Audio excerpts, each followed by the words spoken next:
And we're tracking Hurricane Milton. It's a Category 4 hurricane this afternoon with maximum sustained winds near 145 miles per hour. The outer bands already hitting Fort Myers, Sarasota, moving towards Tampa. And there are multiple tornado warnings for central Florida. Those red boxes and the yellow box indicates a tornado watch. That's in effect, I believe, until 9 this evening, but we'll likely see that extended and more watches issued. So looking closer, heavier rainfall overall, the general motion is these showers moving off to the north. When we check out the satellite view, it's reflecting that Milton is showing some signs of weakening on the western side. Drier air is being pushed in, and the eye wall isn't as defined, but the impacts aren't going to change much. It makes landfall as a dangerous major hurricane, either a high-end Category 3 or a low-end Category 4 after 8 p.m. So the landfall location in between Tampa, Sarasota, and Port Charlotte, inland as a hurricane and moving offshore Thursday afternoon, pushing away from Florida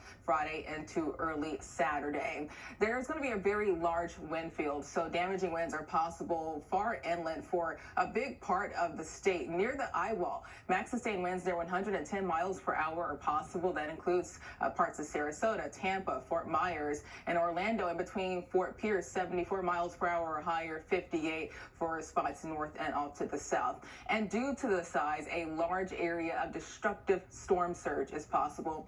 There are some small changes to the surge numbers for Tampa, but these numbers are still very significant. 8 to 12 feet possible for Tampa Bay and Sarasota, Venice, 10 to 15 feet, 8 to 12 Fort Myers, Naples, 5 to 8, and for Florida's East Coast, 3 to 5 feet of storm surge. Rain could be dangerous with rainfall totals approaching 5 to 12 inches, locally heavier amounts up to 16 to 18 inches once all is said and done. But for us, the opposite. Skies are clear. We have a few clouds, temperatures in the 60s, 64 in Central Park, light winds near 3 miles per hour, 62 in Bridgeport, Montauk, 64, and Belmar, 67 degrees. Skies are mainly clear, but there are a few clouds approaching from the north end to the west, even a sprinkle or two. Majority of that will not be an issue for us, but I can't rule out a stray sprinkle for far north and western areas. High pressure south of us will keep things mainly dry. On Futurecast, we'll have a mixture of clouds and sunshine, and tonight clear to partly cloudy. Tomorrow cooling down, but at least for today, a high of 67 degrees.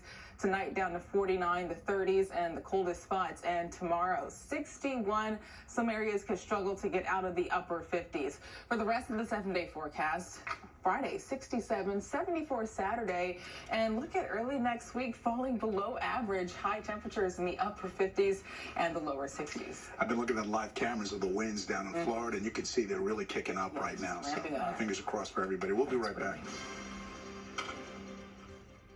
1, 2, 3. We are back. I have been waiting for this moment my entire life. So this year, we want to keep school professions so clean. I noticed an uptick in bugs. Must you kill these living creatures? I think the film was headed to you. Die!